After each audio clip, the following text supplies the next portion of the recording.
마태복음 28장 16절부터 20절까지 마지막 절까지 보도록 하겠습니다. 마태복음 28장 16절에서 20절까지 제가 읽어드리겠습니다. 11 제자가 갈릴리에 가서 예수께서 지시하신 산에 이르러 예수를 배웁고 경배하나 아직도 의심하는 사람들이 있더라. 예수께서 나와 말씀하여 이르시되 하늘과 땅의 모든 권세를 내게 주셨으니 그러므로 너희는 가서 모든 민족을 제자로 삼아 아버지와 아들과 성령의 이름으로 세례를 베풀고 내가 너에게 분부한 모든 것을 가르쳐 지키게 하라. 볼지어다 내가 세상 끝날까지 너희와 항상 함께 있으리라 하시니라. 아멘. 네, 오늘 이 말씀을 가지고 경배와 의심이라는 제목으로 말씀을 나누고자 합니다. 갈릴리에 간 제자들은 드디어 예수님을 만납니다. 16절 말씀이 그것을 말씀하죠. 그런데 17절 말씀이 조금 특별합니다. 예수를 배웠고 경배하나 아직도 의심하는 자들이 있더라. 경배하지만 의심한다. 오늘 설교는 이 미묘한 17절 말씀을 한번 생각해 보고자 합니다. 이 17절 말씀은 다른 복음서에는 없는 마태복음만의 말씀인데 크게 두 가지 점에서 특이합니다. 첫째는 제자들이 예수님께 경배했다는 말씀입니다. 둘째는 제자들 중에 아직도 의심하는 자들이 있다라는 말씀입니다. 제자들은 왜 예수님께 경배를 하고 왜 아직도 의심할까요? 우리는 18절부터 있는 마태복음의 마지막 중요한 말씀을 앞두고 이 17절 말씀을 가볍게 지나갈 수도 있습니다. 그렇게 해도 우리의 마태복음 이해에는 큰 문제가 없습니다. 그런데 이 17절 말씀은 성경을 꼼꼼히 보는 분이시라면 조금 마음에 걸릴 만한 내용입니다. 예수님께 경배를 하지만 의심을 한다.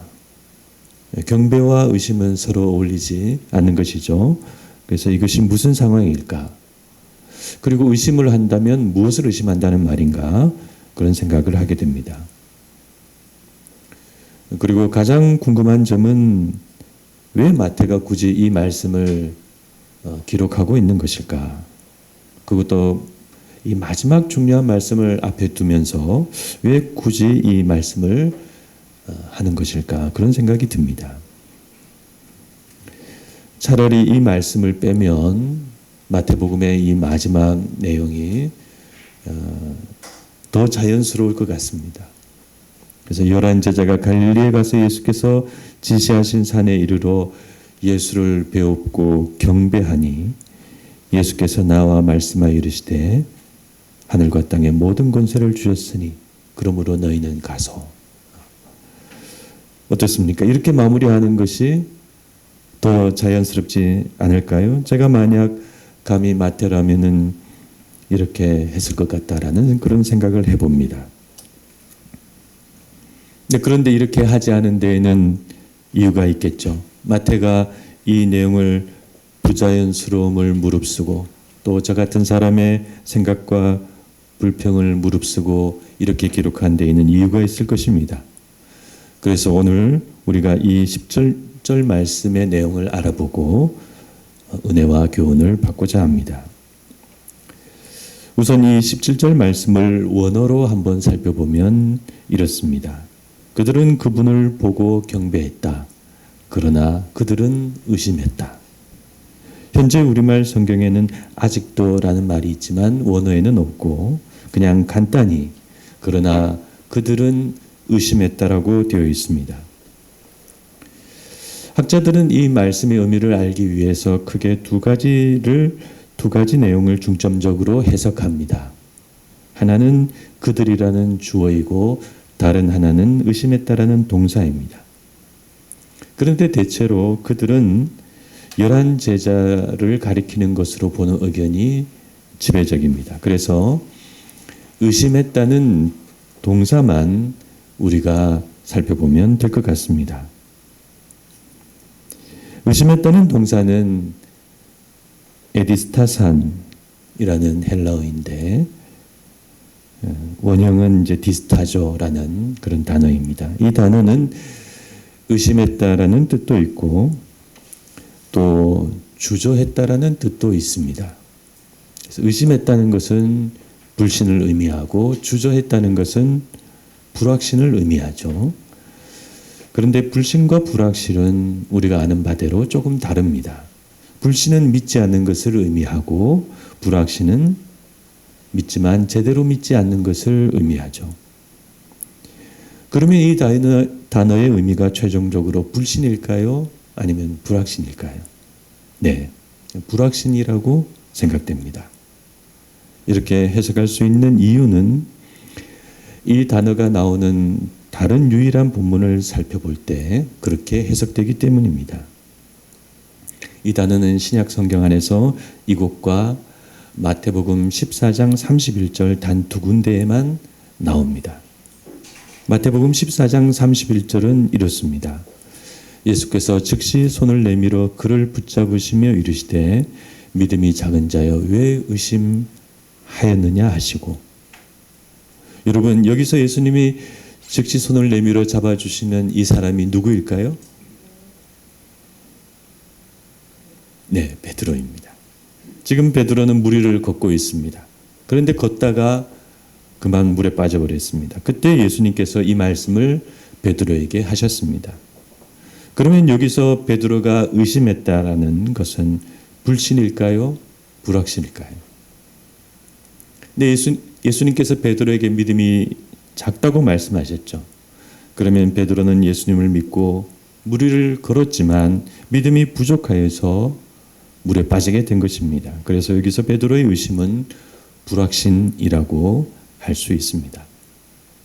따라서 오늘 본문도 동일하게 해석할 수 있습니다. 오늘 본문에서 제자들이 의심했다는 것은 말 자체는 의심했다는 말이지만 그 의미는 제대로 믿지 못하고 주저했다는 의미로 볼 수 있습니다. 그리고 이렇게 해석하면 이어지는 마지막 예수님의 말씀과 연결이 잘 됩니다. 제자들은 지금 예수님께 경배하지만 여러 가지 이유로 확신을 가지지 못하고 주저하고 있는 상태입니다. 그래서 예수님은 이 18절 이후에 매우 강한 확신을 주시는 말씀을 하시는 것입니다. 하늘과 땅의 모든 권세를 내게 주셨으니 내가 세상 끝날까지 너희와 항상 함께 있으리라.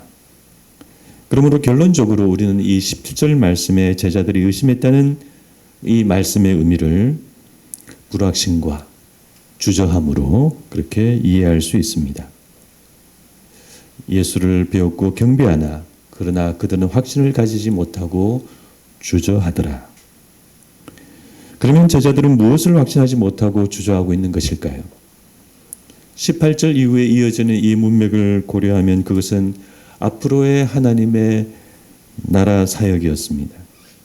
자신들의 손으로 새롭게 시작하는 하나님의 나라에 이제 예수님이 계시지 않는 이 상황 속에서 자신들이 그것을 잘 감당할 수 있을까?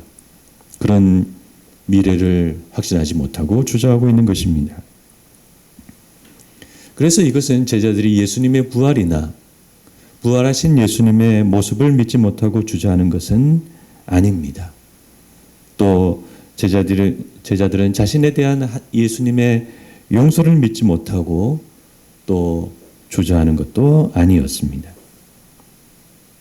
왜냐하면 이런 문제들은 우리가 누가복음과 요한복음을 보면 알 수 있듯이 이미 그들은 부활하신 예수님을 몇 번이나 이미 만났기 때문입니다. 그들은 부활하신 예수님을 만났고 같이 대화도 하고 또 말씀도 듣고 식사도 같이 했습니다. 그러니 그런 문제는 이미 그때 다 해결이 된 것입니다. 그래서 그들이 지금 예수님의 부활이나 부활하신 예수님을 믿지 못하거나 예수님의 용서를 믿지 못하고 주저하는 것은 아닙니다. 그들이 염려하고 걱정하고 주저하고 있는 것은 앞으로의 미래입니다. 자신들의 손에 맡겨진 하나님의 나라의 미래가 과연 잘 될 수 있을까? 그것을 확신하지 못하고 있는 것입니다. 그런데 여기에 대한 예수님의 대답은 이것입니다. 하늘과 땅의 모든 권세를 내게 주셨으니 볼지어다 내가 세상 끝날까지 너희와 항상 함께 있으리라. 그러므로 우리도 이 말씀을 이제 믿어야 하겠습니다. 하나님의 나라를 믿고 하나님의 나라의 성장과 완성을 믿는 그리스도인이 되어야 하겠습니다. 지금 우리 교회를 돌아보면 우리 교회는 초라해지고 있고 쇠퇴하고 있습니다. 그것이 현실입니다. 그것은 우리가 자초한 면도 있고 또 하나님의 계획인 면도 있습니다. 그러나 그렇지만 그런 이와 같은 현실 속에서도 하나님의 나라는 성장하고 있고 완성되고 있습니다. 물론 하나님의 나라의 그 성장과 완성이 우리 생각과 같지는 않습니다. 예수님 말씀하신 겨자씨는 하나님의 나라를 말하는 비유인데 그 겨자씨는 크게 자라도 2m 정도밖에 되지 않는 작은 나무가 될 뿐입니다. 그래서 하나님의 나라는 우리 눈에 보이기에 은행나무나 느티나무나 저 외국에 있는 메타세콰이어처럼 그렇게 크게 자라는 나라는 아닙니다. 그러므로 하나님의 나라의 의미는 그렇게 크게 커진다는 그런 크기에 있지 않고 영적인 생명력과 진실함에 있습니다. 얼마나 영적인 생명력이 있고 진실한가. 하나님은 그것을 귀한 하나님의 나라로 보는 것입니다. 그러므로 우리는 이런 세상과 다른 시각을 가지고 이런 이해를 가지고 하나님의 나라를 계속 힘있게 이루어 나가는 그리스도인이 되어야 합니다. 지금 안타깝게도 우리 한국의 큰 교회들은 생명력과 진실성을 잃어버리고 있습니다. 크기는 크지만 어떤 교회는 세습을 하고 어떤 교회는 정치에 빠지고 어떤 교회는 탐욕에 빠지고 어떤 교회는 번영과 성공에 빠져 있습니다. 우리는 이런 어려움 속에 제대로 된 하나님의 나라와 교회를 만들 수 있을까요? 이런 어려운 세상 속에 우리가 한 사람의 그리스도로서 진실과 정의를 추구하며 살 수 있는가? 차라리 적당히 사는 것이 좋지 않은가? 그런 생각이 듭니다. 지금 우리 세상과 교회 현실을 보면 어쩔 수 없이 그런 마음이 드는 것이 사실입니다. 우리 안에 그런 이 예수님이 말씀하신 하나님의 나라를 과연 우리가 이룰 수가 있을까? 그러나 우리는 이렇게 약하고 능력이 없기 때문에 예수님께서 우리에게 약속하시는 것입니다. 하늘과 땅의 모든 권세를 주셨으니 그러므로 너희는 가서 볼지어다 내가 세상 끝날까지 너희와 함께 있으리라. 그러므로 우리는 비록 작고 약해도 바른 마음과 뜻을 가진다면 하나님의 나라는 우리 주님의 권세와 능력과 함께 하심으로 성취될 줄 믿습니다. 하나님의 나라를 품은 우리 교회도 새로운 가지가 자라고 새로운 뿌리가 계속 만들어질 줄 믿습니다. 그러므로 우리 성도님들은 하나님의 나라와 교회를 의심하거나 주저하지 마시고 항상 기쁘고 즐겁게 동참하시는 성도님들이 되시기를 축원합니다. 오늘 말씀에서 우리가 주목할 두 번째 내용은 제자들이 경배했다는 내용입니다. 누구를 경배한다는 것은 어떤 의미일까요? 네, 경배라는 것은 사람이 사람에게 하는 행위가 아닙니다. 사람이 오직 신에게, 오직 하나님에게 하는 행위가 경배입니다.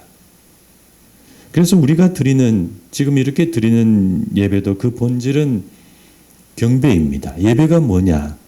간단하게 말하면은 그것은 경배입니다. 우리가 하나님 앞에 엎드려서 절하는 것입니다. 그래서 이런 예배의 본질을 생각하면 오늘날 우리 예배를 생각할 때 우리가 반성할 점이 많습니다. 예배 참석하지만 경배하지 않는 모습과 마음들이 있다면 그것은 참된 예배가 되지 못합니다. 우리가 찬송할 때, 기도할 때, 또 말씀 시간에 우리가 경배하고 있는가? 우리 자신을 늘 돌아보아야 하는 것입니다. 왜 제자들은 오늘 말씀에서 갑자기 예수님께 경배를 할까요? 지금까지 예수님께 경배를 하지 않았습니다. 우리는 예수님께 경배를 하는 제자들을 보면서 예수님을 다시 만나는 이 짧은 시간 속에 예수님도 그렇고 제자들도 그렇고 굉장히 많은 변화가 있었음을 알 수 있습니다. 우선 제자들은 기본적으로 유대인들입니다. 그들은 하나님께만 경배하는 것을 배운 사람들입니다. 그런데 그런 그들이 이렇게 예수님께 경배한다는 것은 단지 예수님이 부활하셨기 때문만이 아니라 그 부활하신 예수님의 모습에 현격한 변화가 발생했다는 의미입니다. 감히 함부로 다가갈 수 없는 그런 신비와 권세가 예수님에게 흐르고 있는 것입니다. 그래서 그들은 지금 예수님께 저절로 무릎을 꿇고 경배하고 있습니다. 경배라는 단어를 마태복음 안에서 찾아보면 모두 8번이 나옵니다. 예수님이 탄생하신 2장에 3번, 마귀의 시험이 나오는 4장에서 2번, 예수님께서 구약을 인용하시는 15장에서 1번, 그리고 이 마지막 예수님이 부활하신 후 이 28장에서 2번이 나옵니다. 이 8번 중에 마귀가 자기에게 경배하라는 1번과 예수님이 구약을 인용하시는 그 2번의 경배를 제외하면 실제로 경배하는 것은 오직 2장과 28장에만 나옵니다. 그래서 마태복음 안에서 경배는 이스라엘 왕으로 태어나신 그분께 드린 경배가 이제 마지막에서 부활하신 예수님께 드리는 경배로 그렇게 이어지는 것입니다. 임마누엘도 마찬가지입니다. 마태복음 1장에서 임마누엘로 태어나신 예수님은 마태복음 28장에서 임마누엘의 주님으로 우리와 영원히 함께 하신다고 말씀하고 있습니다. 이렇게 마태복음은 경배와 임마누엘로 시작해서 경배와 임마누엘로 마무리되고 있습니다. 제자들의 경배를 받으시는 예수님은 이제 완전히 신성을 가지신 분이 되셨습니다. 제자들이 이전에 알던 예수님이 아니라 그분 앞에 절로 무릎을 꿇게 되는 그런 주님이 되신 것입니다. 지금 우리 교회를 다니는 분이나 다니지 않는 분이나 예수님에 대한 이해가 많이 부족한 분들이 많습니다. 어떤 분은 예수님을 성탄절의 아기 예수로만 알고 있는 분이 있습니다. 유독 예수님을 아기 예수라고 말하면서 예수님의 온전한 실체를 외면합니다. 어떤 분은 예수님을 고난의 십자가 예수님으로만 알고 있는 분이 있습니다. 나를 위해 십자가의 모진 고통을 받으신 예수님. 그래서 예수님의 형상도 십자가 위에 달리신 예수님의 형상을 어떤 표준적인 예수님 형상으로 그렇게 생각을 합니다. 가톨릭 교회에 가보면 그런 예수님 십자가상이 많이 볼 수 있습니다. 그러나 여러분, 어떻게 그런 고난의 예수님, 그런 고난의 예수님 모습이 우리 주님의 표준적인 모습이 될 수 있겠습니까? 피 흘리시고 고개를 떨구시고 힘들어 하시는 그런 예수님이 어떻게 우리 주님의 표준적인 모습이 될 수 있겠습니까? 저는 그런 생각도 해봅니다. 십자가의 예수를 강조하는 것에는 혹시 우리의 잘못된 종교적 이기심이 들어있는 것이 아닌가? 날 위해서, 우리 위해서, 우리를 구원을 해주시기 위해서 그렇게 고난받으셨기 때문에 그런 주님을 기리는 것이 아닌가? 그런 생각을 해봅니다. 어떤 분은 예수님을 복음서의 예수님이 아닌 역사적인 예수로만 알고 싶은 사람도 있습니다. 그런 분들은 성경 말씀을 불신하고 역사적 자료만 탐구하면서 자신들의 생각으로 예수님의 삶과 모습을 재구성하기도 합니다. 그러나 그들은 신앙적으로나 학문적으로나 성공할 수 없습니다. 그러면 우리는 어떤 예수님을 우리의 예수님의 표준적인 모습으로 마음에 담아야 할까요? 네. 부활하신 예수님입니다. 우리의 경배를 받으시는 예수님입니다. 그래서 우리는 그런 예수님을 우리의 주님으로 믿고 경배하는 사람이 되어야 합니다. 이제 곧 성탄절이 다가오고 교회만이 아니라 세상 모든 사람들도 예수님의 탄생 속에 그날을 보내게 됩니다. 그러나 이 땅 가운데 진정으로 예수님을 주님으로 믿고 그분 앞에 경배하는 사람은 매우 적습니다.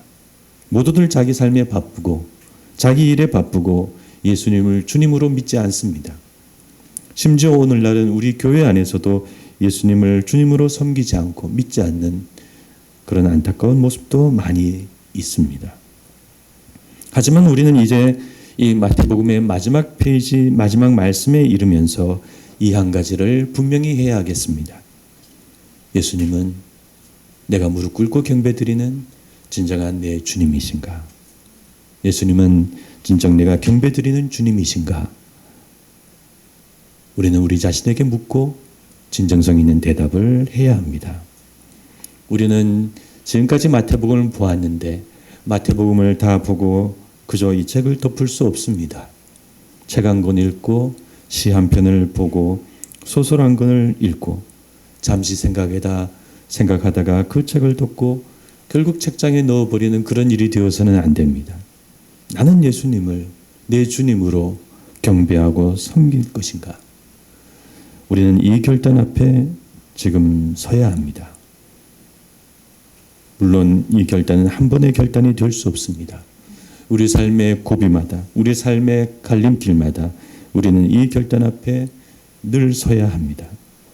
좋을 때도 예수님이 내 주님이 되시고 어려울 때도 예수님이 내 주님이 되시고 그래서 우리는 다른 것은 모르는 사람처럼 모든 상황 속에서 우리의 믿음의 고백은 내 주님은 예수님밖에 없습니다라는 고백이 우리 입에서 흘러나와야 될 줄 믿습니다. 모든 상황 속에서 그와 같은 우리의 변함없는 고백은 성령님의 역사입니다. 성령님께서 우리 안에서 살아 역사하실 때 우리는 예수님을 주님으로 능히 고백할 수 있습니다. 성령으로 아니하고는 누구든지 예수를 주시라 할 수 없느니라. 아멘. 그러므로 여러분 성령의 역사를 힘입어서 지금 이렇게 다시 한번 결단하시기를 바랍니다. 세상 앞에, 돈 앞에, 두려움 앞에, 걱정 앞에 내 주님은 예수님밖에 없습니다.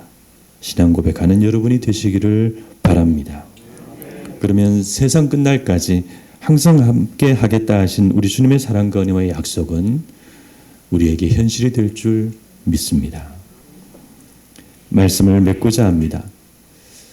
제자들의 의심과 불확신과 주저함을 아시는 우리 주님은 동일하게 우리의 의심과 불확신과 주저함도 아시는 주님이십니다. 그러나 예수님은 그런 우리에게 내가 너희와 항상 함께 하겠다고 말씀하시고 약속해 주시는 사랑의 주님이십니다. 우리는 그런 부활하신 주님을 온전히 경배하며 항상 따라가는 참된 제자가 되어야 하겠습니다. 아무쪼록 우리 드리핀 믿음상 교회 성도님들은 이와 같은 주님과 함께 영원히 행복한 분들이 되시길 주님의 이름으로 축원합니다. 기도하시겠습니다.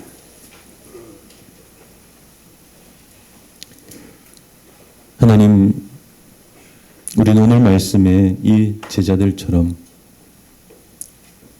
경배하지만 의심할 때도 있습니다.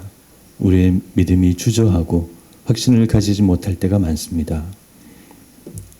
그럴 때마다 이 말씀을 생각하게 해 주시옵시고 세상 끝날까지 항상 함께하겠다 하신 주님의 약속을 아멘으로 믿는 저희들이 되게 하여 주시옵소서.